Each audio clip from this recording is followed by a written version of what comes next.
Hello again, folks, and welcome back to Let's Play Pathfinder Wrath of the Righteous. I'm your Dungeon Master, Game Master, whatnot. Darius, what was with that? Last time we left off, we were exploring the town of Dresden, and it was a lovely town. Well, relatively speaking, you know, what with the whole demon invasion that had happened and whatnot. And, yeah, we got quite a bit of backstory from Urushale, who was... yeah, quite sad for an individual. Protege of Desna and whatnot. And we got to bump uglies with a window egg. That was a fun time. Anyways, there was some weirdness in here last episode, but I had since stopped, came back, and was like, why are there not dead dudes in here? Alright. The boy sitting on the counter looks about 18. He salutes you with dignity, though his eyes scarcely rise from the tavern's ledger. Knight Commander at my establishment. What an honor. My name is Fai Kaito. I am the owner of the Half Measure. How should I address you? I ask because some don't like undue familiarity, while others scoff at the tediousness of ceremony and titles. By my title, Knight Commander, or simply Commander. As you wish, Commander. So what can I offer you? Wine? Meal? Heart-to-heart talk? What do you have to offer? Keen dirts. Ooh, plus 10 competence bonus on perception checks. Critical hit, the target becomes disoriented. Should I get these for window egg? Because that's bitchin'. Well, okay. If they're taking a critical hit, they're typically not, surviving. Especially from Windowag. And dude's got a bunch of these. Do I have any of those? Sod it, I'll grab a bunch. Why the hell not? Wait, did I see a recipe? Mulled wine. Yes, it is a tasty dish that is served in a glass. Protection from cold, full strength, yada yada yada. That is tempting. What is this though? Cold iron igniting short sword. I'm not. What is? Functions as a flaming orthodox occurs in a time. Oh. Oh, so it's like a variation of what was it? Flaming burst, that's it. So instead of just doing more damage on a critical, it does more damage, but it also causes them to suffer ongoing flame damage. That's actually pretty neat. Too bad no one in my party uses that. Shit. Anyways. How is it such a young lad owns a tavern? Before the siege of Dresden, the half measure belonged to a distant relative. Won't bore you with the details of how my family died, just 3 words. Demon worshippers and sacrifice should be enough. Now that the city has been liberated, the authorities in Iomedeus Church will be returning what remains to the lawful heirs of the deceased. They take these things very seriously in Mindev. Oh, hey! Hi! Faye suddenly slaps himself on the forehead. We started talking about the inn, and I remembered. I wanted to thank you for personally defeating the demon in this very tavern when the city was liberated. Without you, who knows how many glasses he would have smashed before the Crusaders got to him. So please accept my thanks from the bottom of my heart. 15,000 gold.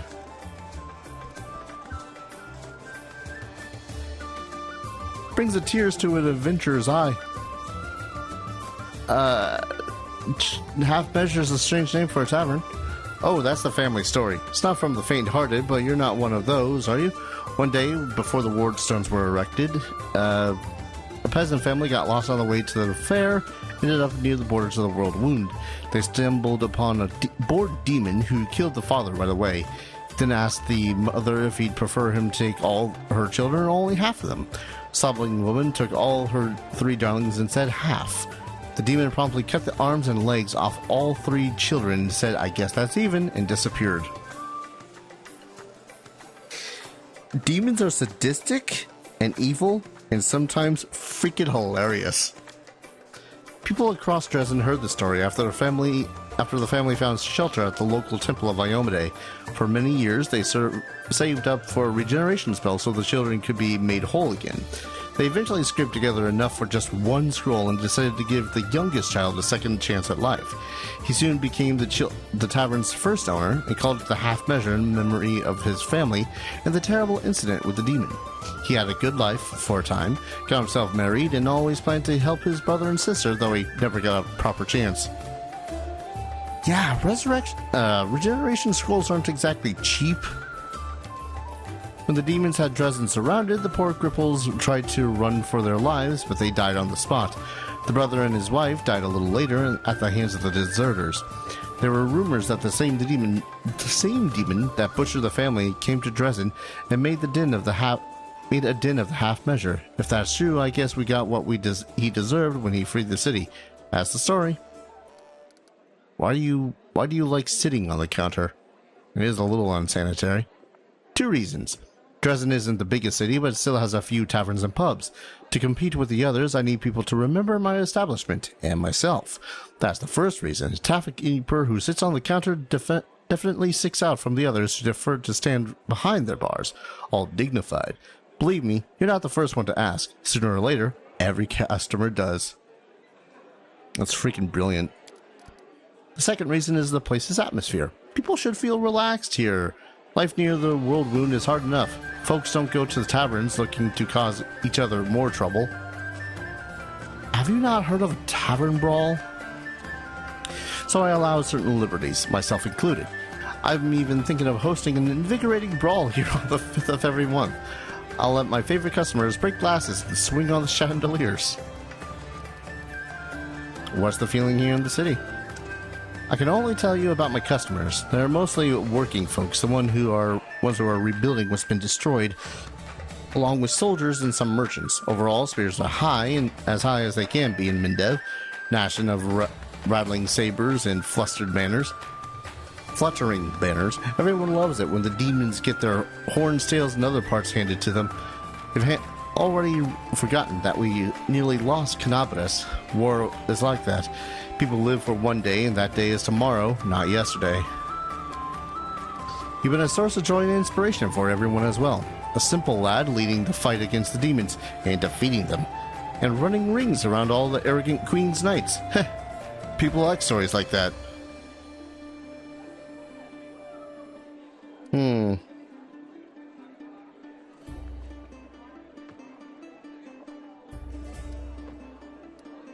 I suspect people who like such stories are actually jealous of those arrogant nobles, would be happy to find themselves among them. You frown, stung by your words. Maybe you're right, but maybe you're wrong. Ordinary folks have pride too. Don't discount that if you want to earn the support of all Mindev, and not just the people decked out in golden furs.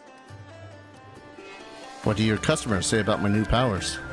They say you're an angel from heaven, but you hide it so you can be closer to the people. Not that I really believe it, but if I think about it, a halo and wings really do suit you. Fool.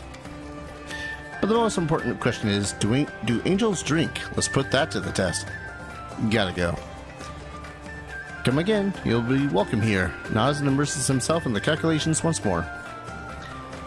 15,000 gold. I know that's going to disappear like almost immediately, relatively, but that's a lot of gold. Is that actual treasure? Nah, it's just yet another book. Cooking almanac of some sort. You are glowing green. How can I help you? Right. Grey Boar. You're the one I have to talk to about the dragon hunt. Before you stands a dwarf. He has stern, rugged figures and looks to be well armed. He fills his pipe with tobacco from Gurund, lights it, and blows out a cloud of smoke. Finally, he addresses you in a deep, dignified voice. How can I help you? Who are you? Don't you remember our last meeting? Yeah, you failed in killing a demon. The name is Greybor. I'm an assassin for hire. But I suspect you're not here for small talk. Are you in need of my services? I'd like to hear about why you, or what happened when you tried to kill that big old demon. Yes, that was a failure. It was supposed to be a clean job. An anonymous client, a worthy target, a substantial fee. But the client insisted that I use an enchanted dagger they provided. I was assured that a single hit would be enough to finish the job, but it didn't work as expected. It was a serious blow to my reputation. Well, now And my reputation is everything to me. Well, now I'm curious about your, client. But I want to hire you for a dragon hunt. A large adult female? The one that's been snatching people and carrying them off? I've heard about her. That's an impressive target. I can take this job, but only if we do it soon. I'm expecting a new assignment from my regular client, and I'll have to leave as soon as I have the orders. And of course, you should know that this dragon will not come cheaply. 2,500 gold, paid in advance.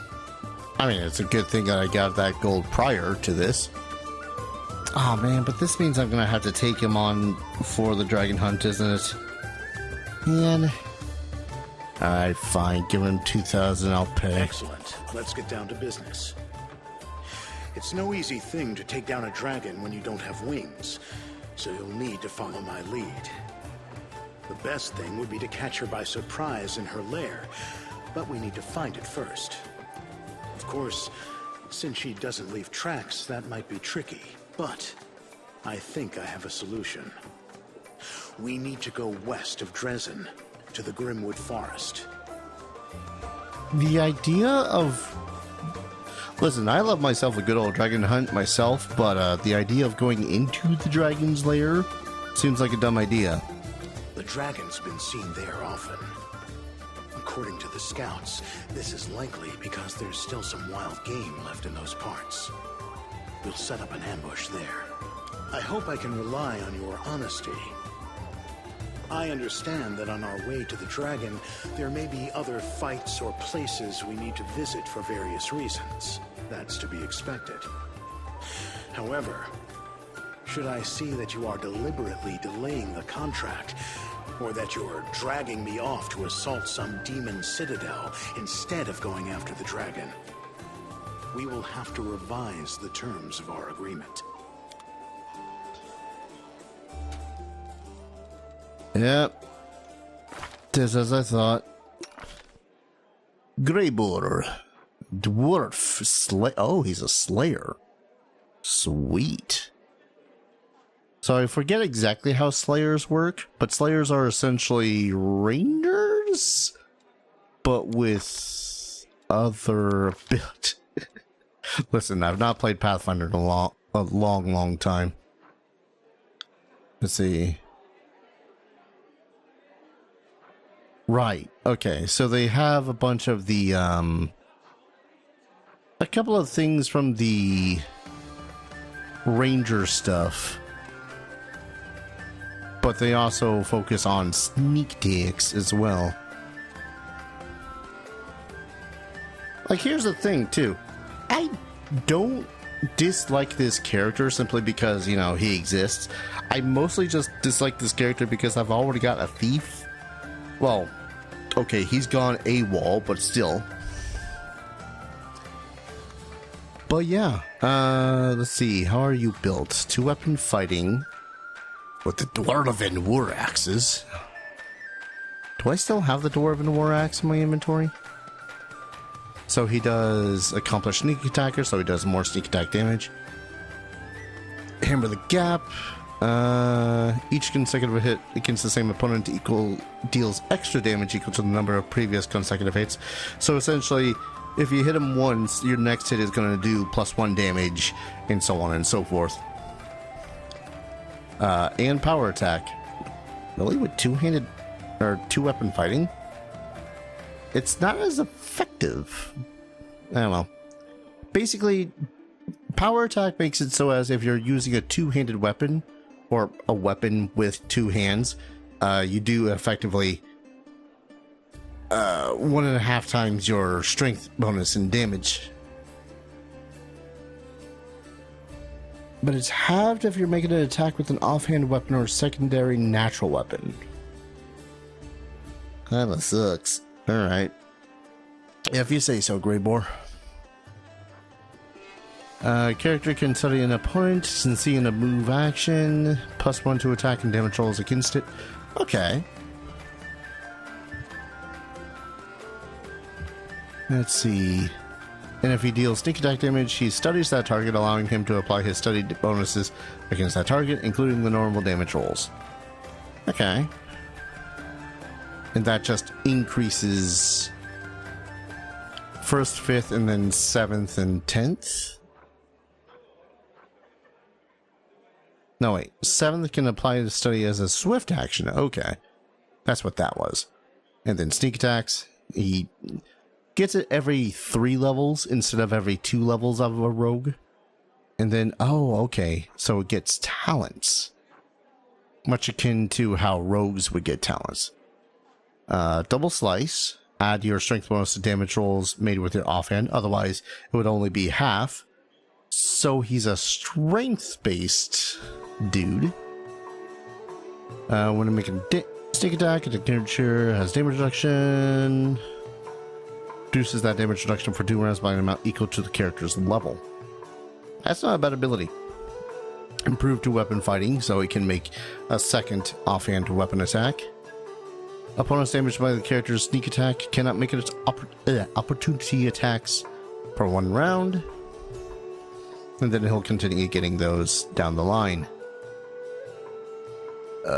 He gets some other abilities I'm not going to bother with just yet. So basically he is going to be a strength-based, 2-handed, or 2-weapon fighting individual. Alright. Wait, does he... Oh, he's not level... Okay, he started at level 9. Yeah, okay, that makes sense. So I'm going to have to level those bitches up. Built a giant strength +4. Is that better than my current? Okay. It's like, I might have to steal that, sir. Ring protection +1. Set of leather +2. Amulet of natural armor +1. What else do you got for weapons? Dwarven war axe.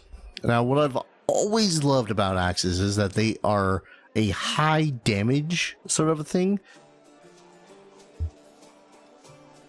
Sorry, I had to cough. They do a lot of damage. Typically, the double-digit dice. But the biggest thing with them is their critical hits. They're usually always ×3 critical, but usually only on a freaking 20, which sucks, but eh. I'm sorry. Whenever this +3 adamantine frost hand axe confirms a critical hit, it casts the Cone of Cold spell. Excuse you? That's just ridiculous. Oh god, why am I suddenly nearly having coughing fits? Let's see. I'm just seeing what else I can... Propulsion disease, so I could probably just hand over the +3 cloak of resistance. Not exactly sure where I got the other random +3 weapons. So he's favoring the dwarven war axes.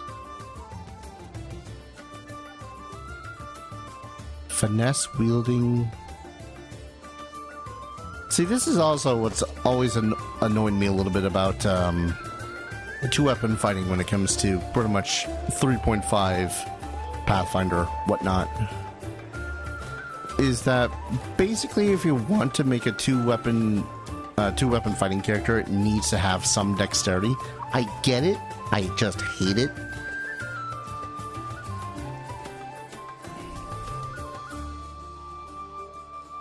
Because, you know... I think the the minimum to get improved to weapon fighting, you have to have a 16 dexterity. And depending on how you want to build your character and whatnot, that 16 dexterity is Because it's like, oh, I'm going to go mostly a strength build character, and then you just not do the strength buildy part because, oh, I got a jewelry arson. I don't know. It's funky. I find it funky anyways. Hey, that's a gold golem. Shop of Derek Sunhammer, the finest jeweler in all of Mendev. Show me your way. Show me your moves. Mighty Fist, Agile Fists. Wait, what's Agile Fist do? Dexterity instead of strength to damage rolls. Got it. There you go. Channeling. Derek Sunhammer's jewelry.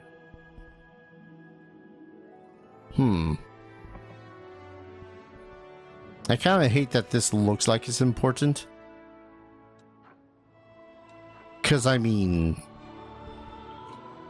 it looks different and it's really expensive. So sue me. Ugh. Why does Dresden take so long to load? Oh. It's taking so long to load, but it still loaded my, quick bar down here. Oh, excuse me a second.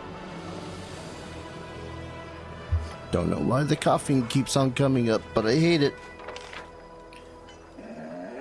Alright, that's the jeweler.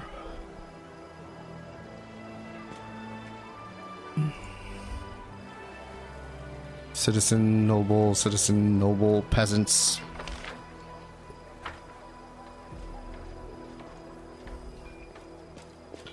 I'm no longer certain how the hell this city works. Hell, or how this map works.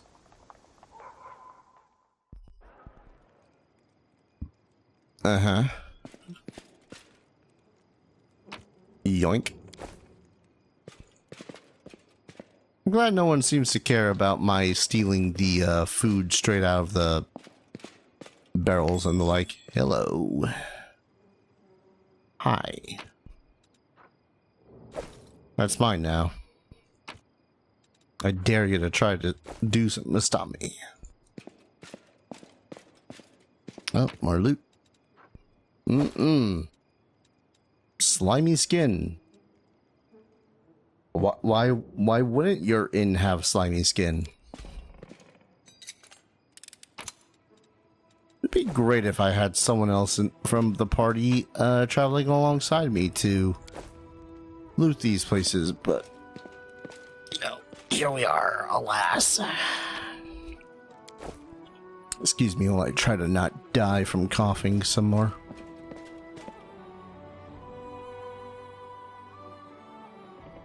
Always a little bit leery about some of these characters just glowing. Oh, hi, Lore. Hi, Lore.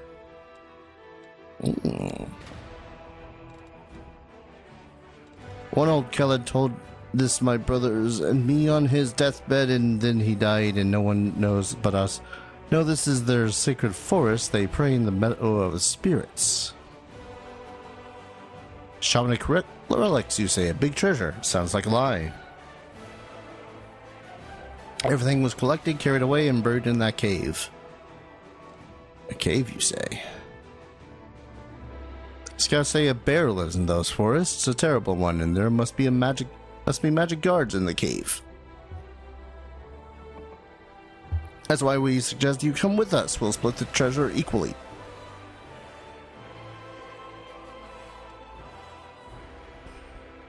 Okay, but I want to hear.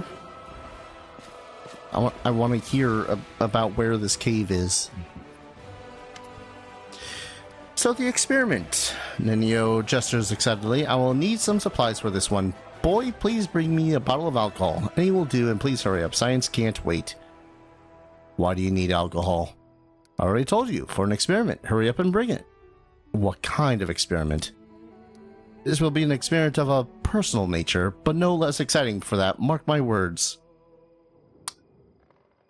She's gonna see how many bottles it takes to get drunk, isn't she? You know what? Here. Nino snatches the bottle out of your hands and stares at it with the covetousness of a seasoned alcoholic.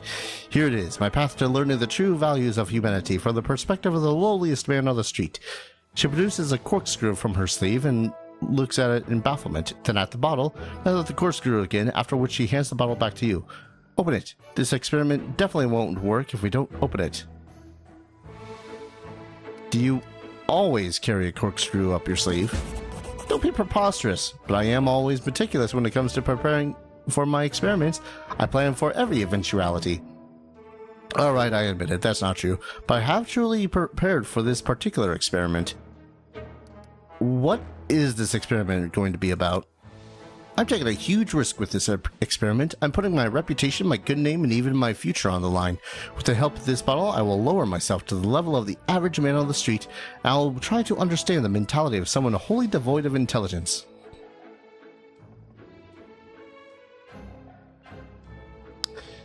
You know what? Can't wait to see it. You surely know, maybe even from personal experience, that alcohol dampens mental activity and is cataclysm for stupidity. With a brain like mine, alcohol is the only way to find out how it feels to be an idiot.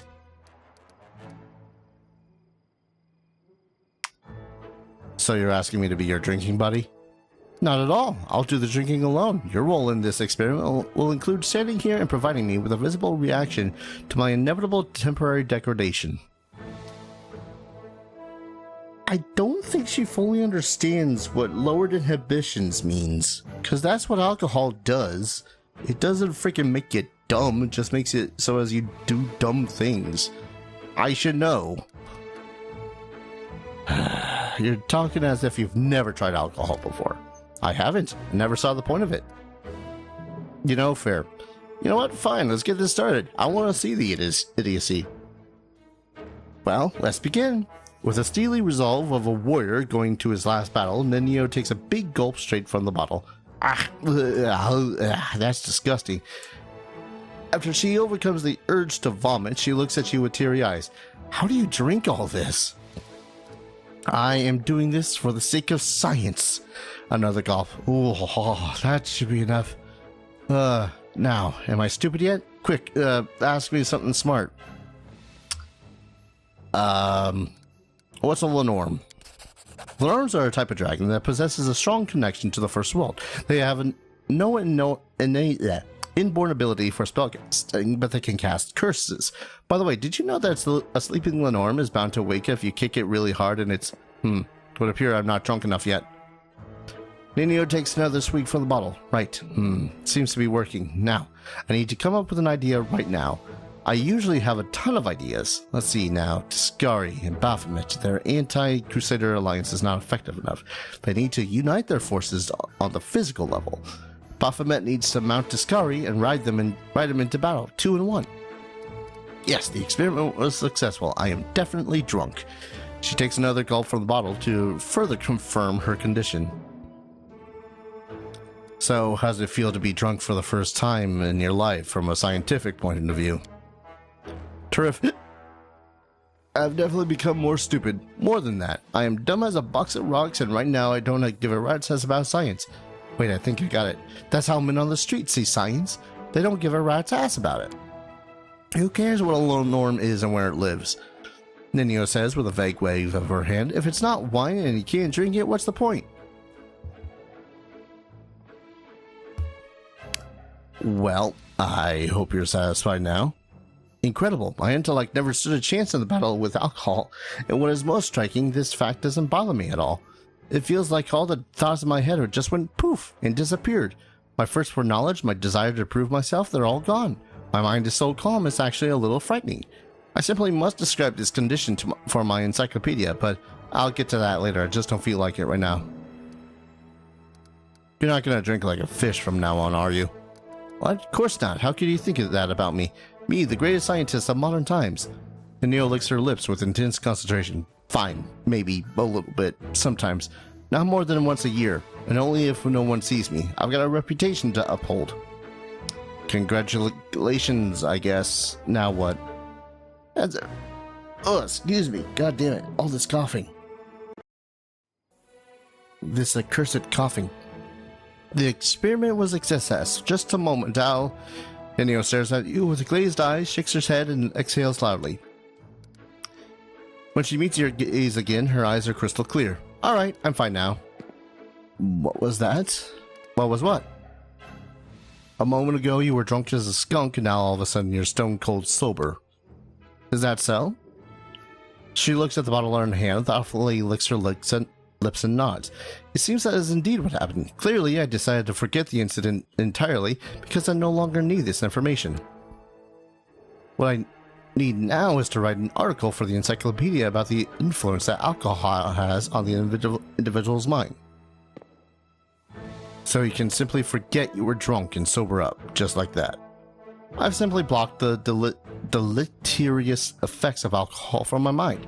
To put it in basic terms, I just forgot I consumed alcohol. The mechanism is similar to one that I use to get rid of irrelevant memories. It's not overly complicated if you know how to do it. I'm not going to say that's amazing because that's... no. Alright, happy I could help. On behalf of future generations, I formally thank you for your assistance in this monumentous experiment. I don't have time to answer your questions. Come on, ask away.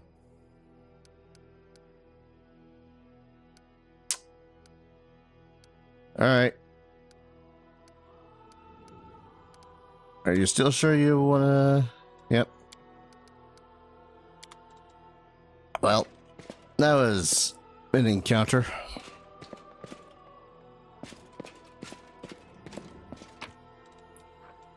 That was, yep.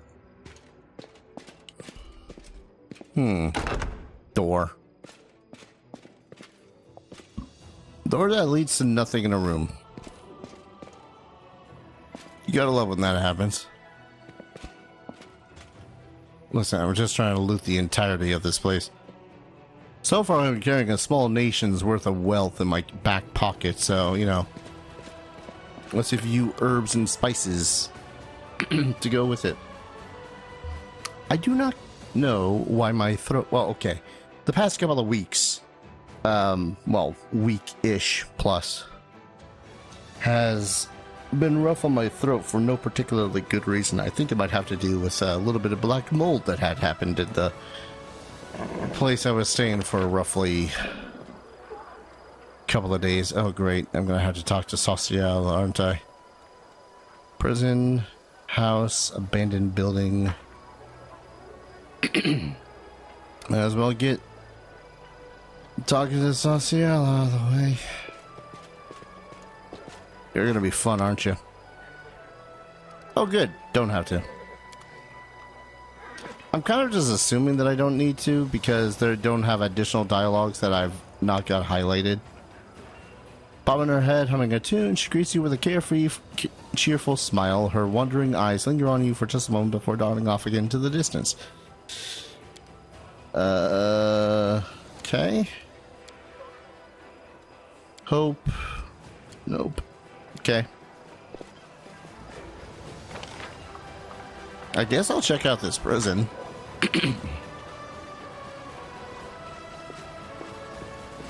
See whom is in here. Ah, yes, a demonic heart just kind of sitting in a barrel. Par for the Pathfinder course, I guess. No one? No one at all in this prison. Funky. I'm suddenly wondering... so, excuse me. Suddenly wondering if there was, in fact, a chance that I could have completely missed Arushale. Because there seems to have been quite a few hoops I had to jump through in order to get to her. Like, if I didn't sing the song to her, if I didn't find her shit just kind of chilling out in the middle of wherever it was she was. Barracks, barracks, barracks. I've been to the barracks. Yeah, I did talk to Darren. It's freaking depressing as all balls. Oh, my life with you has been interesting and also complicated, and also I don't like it, but maybe I do like it. Make up your freaking mind, sir.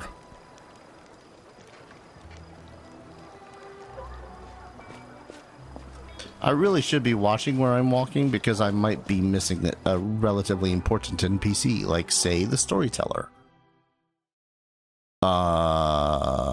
Is there a reason why we're loading into a house like this?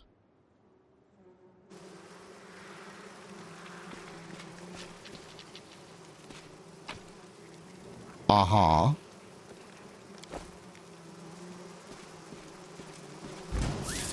Ah! Vescivores. Oh, right, because these guys are left over from when we were having a time. Cool, I got surprise rounded. Oh, right. Forgot about that. I get a little demon buddy every single time that I do stuff. I feel like I should be doing these activities with an ally or two. And not just the demons I end up summoning by killing Vescivores. Just, you know, a thought.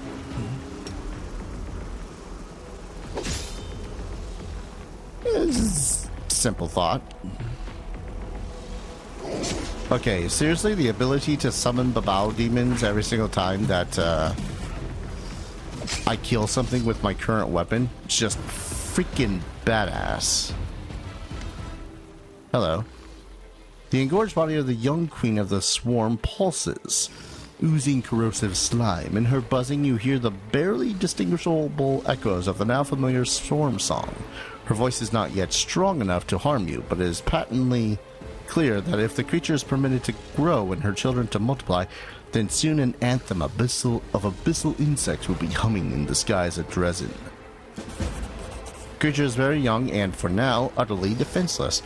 Her weak chittering causes not madness, but only vague unease. The eggs of the clutch can be counted on 2 hands, and the translucent chitin. Chitin's always one of those weird words to read, because chittering, kite, yeah. Covering her body is so delicate that it'll be crushed under your boot. But who knows how quickly she will grow and how much time she will need to repeat in Dresden the nightmares that befell you during the attack. Dead. The chitin breaks with a crunching sound. The quiet buzzing turns into a rasping croak. Under your blows, the flesh of the young queen turns to an acidic mush. Now the swarms really can come to an end. Whatever may lie ahead, you are certain that you will never hear a sanity-stealing chittering in the skies above Dresden. I did it. I'm a good guy. I guess. But what? Oh, you gotta be kidding me. Dang it. Remove sickness? Protection from good? Oh, wait. Power attack. Commander's banner. Okay. I was just making 100% sure that I didn't have, like, I don't know, a sickness caused by the buzzing that they had done. Not the buzzing, but the, like, 1 or 2 attacks that they got off. Alright. Let's see what kind of loot's going to be stored in here once I break it.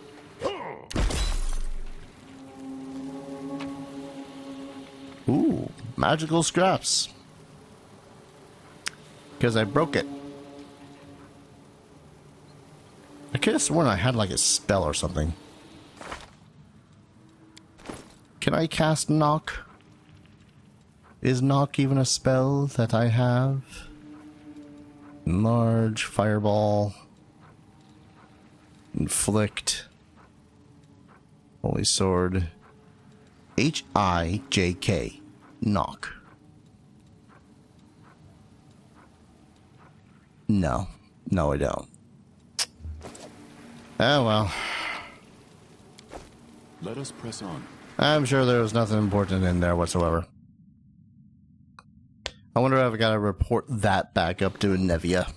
Be all like, hey, that problem that you keep on complaining about that I caused because I was like, hey, we can use this against our enemies. Weirdness. Listen, that was a goddamned good idea. Just not exactly the best of ideas, alright? It made sense. And we got rid of him, you know?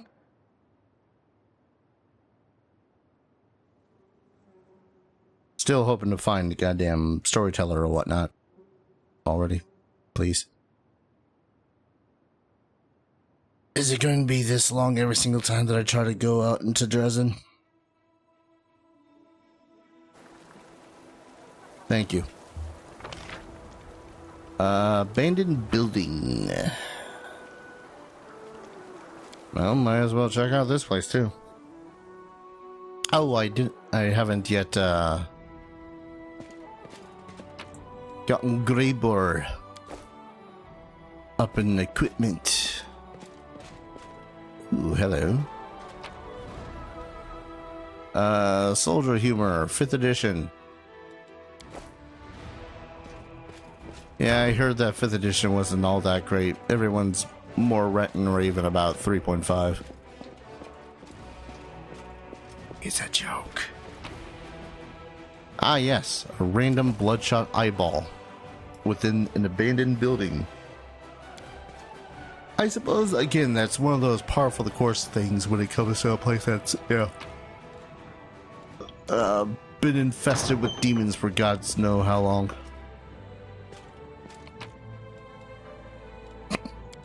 Huge barrel. A singular forked tongue. We march ahead. Just want to point out just a bit about how silly that is. Chronicle of Failure. Ah, they're talking about 4th edition. Again, you can't talk about 4th edition all that much. I played a grand total of like 2 sessions and it wasn't really 4th edition. Ugh, excuse me.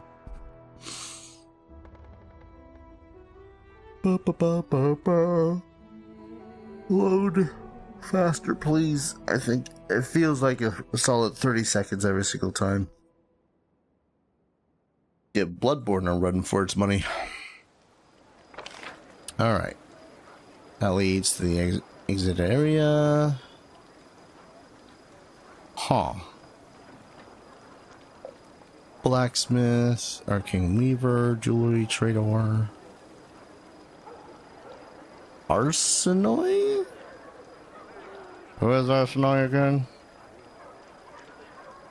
Been to the tavern, wait, did I go to the One-Eyed Devil? I don't remember if I went to the One-Eyed Devil.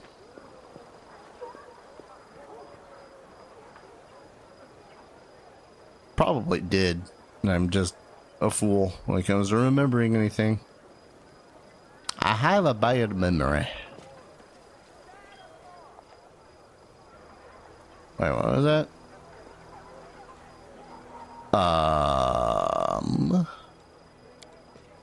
Oh, heh. Staunton Vane, traitor of the Crusaders. I had them do that. Because screw that bastard.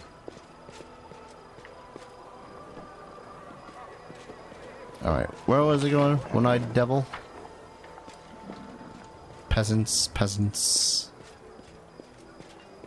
I just want to make sure that I don't miss too terribly much. Oh, you're the One-Eyed Devil. I thought the One-Eyed Devil was a location. A short, chubby tiefling with a golden eye patch spits chewing tobacco between his feet and takes another pinch from a tobacco box adorned with jewels. Fine day to you, Commander. Welcome to the One-Eyed Devil's trading house. His proud manner suggests that each word begins with a capital letter and perhaps even continues in capital letters as well. Okay, I like how they illustrated that with actual, description instead of just going, oh, hey, he's talking in all caps. Alright, let's see your wares, sir. Scrolls, Infiltrator's armor. Aye. +2 leather armor. Now, stealth checks. I will say that's got to be this game's biggest failing to me, and probably to my buddy Link. I'm sure most folks are relatively familiar with my friend Link. He loves the Baldur's Gate 1 and 2 games because you could steal from the merchants, and the higher your stealth, the better chance of doing that is, and all that fun stuff. And like in this, it's it feels like that there's absolutely no point in stealth. So like stuff like, +5 competence bonus to stealth skill checks. It's just kind of like, whatever. I'm buying all of these lockpicks. We'll even get that 10,000 one, why not? Mithril Flail. Deals silver damage too. Ooh, Thundering is also one of those fun things. And a Holy Rapier. If only, man. Hematite. Anyways. Haramaki +1. Yeah, not much here. Just the adamantine scale mail, which admittedly is pretty awesome. Actually, can you adamantine scale mail? Because it counts as medium armor. And as a dwarf, you would not be affected by max penalty to... No, not max penalty. The reduction to speed. Well, I guess you're a dwarf, so you've already got a little bit of a reduction to speed. Never mind. A trading house, just a shop. Ah, that depends. There was a time when I had nothing in my pockets but holes. But did I consider myself poor? No, I consider myself a rich man who was temporarily down on his luck. Optimism is important not only on the battlefield, Commander. You are the leader of a victorious army that will be chopping all the demons into mincemeat sooner or later. I'm the owner of a trading empire, which, as you can see, is only starting to grow. You know what? Good on you. How did a tiefling end up on the side of the Crusaders? The answer is simple. The simplest thing that there is. This is a good world, and I like living in it. Besides, it's the only one we've got. I'd love to know what's going on the heads of the dimwits who are helping the demons destroy it. My best guess is that their horns grow inward, so there's no room for brains. I like this guy. I'm from Cheliax. Tieflings don't surprise anyone there, and they don't like demons any more than we do here. And why should they? The gods went to all the trouble of creating this world. Even Lord Asmodeus and his devils helped with the construction. This is why I love this kind of the lore of Golarion. Now these freeloaders show up here after all the hard work is done just to gorge and break things. Doesn't matter who you pray to. If you want to live, it's your duty to help. Isn't that a risky name for a store for Crusaders? Ah, yes, a week doesn't go by without some dimwit boiling over. Well, they don't pay me to explain the difference between allies and enemies, devils and demons, Lord Asmodeus and all the riffraff like Baphomet and Discari. So they can go hang. The tiefling spits between his feet and swiftly places another pinch of chewing tobacco in his mouth. Here's what I think. You like it, you buy it. You don't like it, keep moving. If you're spoiling for a fight, take yourself off to the tavern. Ah, finally someone gets the difference between the two. What happened to your eye? Heh. Should I make up a story about a heroic fight with a horde of demons? Truth to be told, this is how it happened. Back when I was a snot-nosed kid, I had just opened my first business selling pies on the street. The local lads quickly took notice of me and offered me protection in return for a small share of profits. The usual, you know. But I was so young and experienced and greedy, so I told them to bugger off. Well, they caught me and taught me a lesson. They took it too far, though. I paid for the lesson with my eye, not just bumps and bruises. It's funny to remember it now, but back then while I was happening, was so scared. I thought they'd beat me to death. I remember I came running home in tears and my mom just started screaming. I didn't have a clue why, and then I looked in the mirror and saw there were just shreds and mush in one of my eyes where my eyes should be. I remember that lesson all my life. Ever since that day, when I started business, I find some reliable business partners first. If I'd been born in a merchant family, my parents would have warned me about this, and about plenty of other things too. But I was a poor lad, so I had to learn everything the hard way. It's a miracle how many times I escaped death by a hair's breadth. In fact, it's lucky all I lost was one eye. I can afford a new one now, of course, but I just can't find the time. It will cost a tidy sum, and I don't want to take it out of the earnings. Besides, being the one-eyed devil is a big selling point for me. I'd be a fool to get my eye back, only to have to keep it hidden under a patch. Again, he's got a point. It's a good selling point. Why are your prices so high? Saving the world from demons, that includes you. That's some claim. Did you hear that, good people? First of all, my prices are perfectly fair. They're no higher than what you'd find anywhere else. Second, who's saving who here? Are you prepared to eat bark and fight with rocks and sticks? I have open contracts with dozens of suppliers. I arrange deliveries and do whatever it takes to get you sharper weapons, better magical items, better food. And you're throwing the extra expense in my face? This is the thanks I get for honest work. So have you heard of my new powers? What do you make of them? Yeah, I heard all about them. What's there to say? You haven't been dealt a good hand, though it's hardly the worst. Being an angel is a burdensome thing. It's too airy-fairy for my liking. All that sympathy and compassion. What does a commander need all that for? It's pointless. But don't worry about it. I'm not judging you. Asmodeus, forgive me, but if you had the power of a Fae or a Nazata, that'd be a disaster. Nah. Come again. I was honestly expecting him to be like, I don't know. I thought that was a shop. But yeah, these are people, not places. That's smart, Dar. Smart. I'm gonna try checking out what's in the Citadel again, because starting last time, I pretty much just went, hey, it's the Citadel again. And then I went inside the Citadel when we went with a hoo-ha time with Windowag. And then I was like, no, I don't want to be in here. Wonder how many things I've got that are actually timed. Nah. The idea of many of these timed things worries me. Because I get timed by chapter, and again, the timing of events and whatnot in a game. Oh, hi.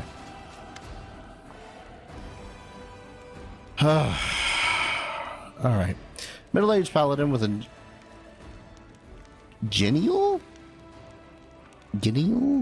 face salutes you. His sparse gray hair stand in fuzzy tufts on his head, giving him a distinctly unwarlike appearance. Everbright Crusaders reporting for duty. My name is Yar Coberlin. Coblin? I'm at your service. Queen Galfrey is gathering the main attack forces in Neurosian.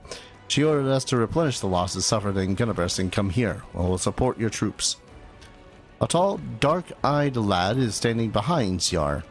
He passionately echoes Ciar's words. We're ready to go to the front immediately. Allow us to be at the spear of the attack. The old crusader calls the young man to order. Morveg, don't speak unless spoken to. Don't worry, no one will be defeating any demons without you. Ciar smiles kindly and tussles the boy's hair.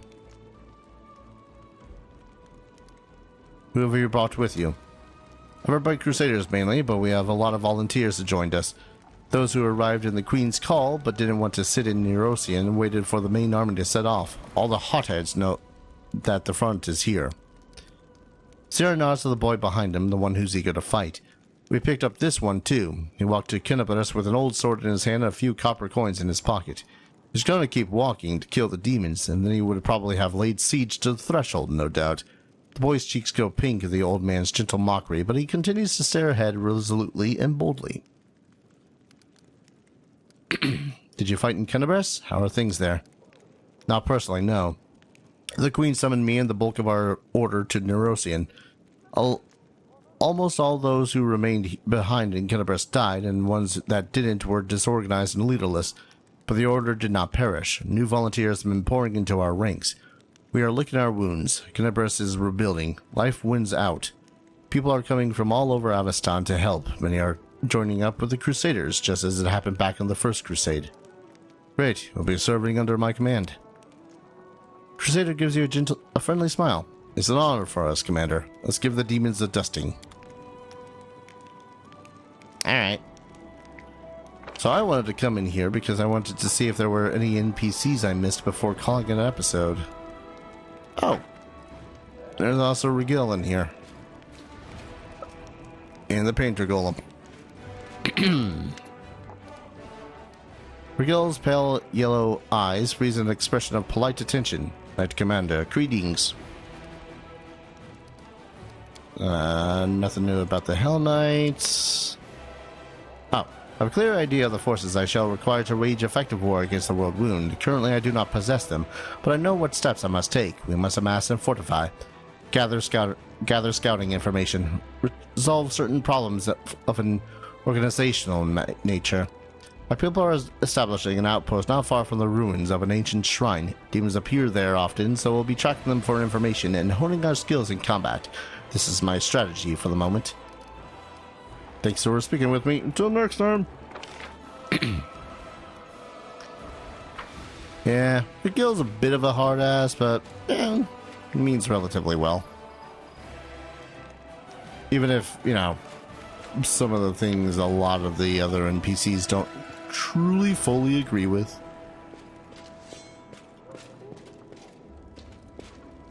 Seriously, where the hell is that old man? Now he's outside. I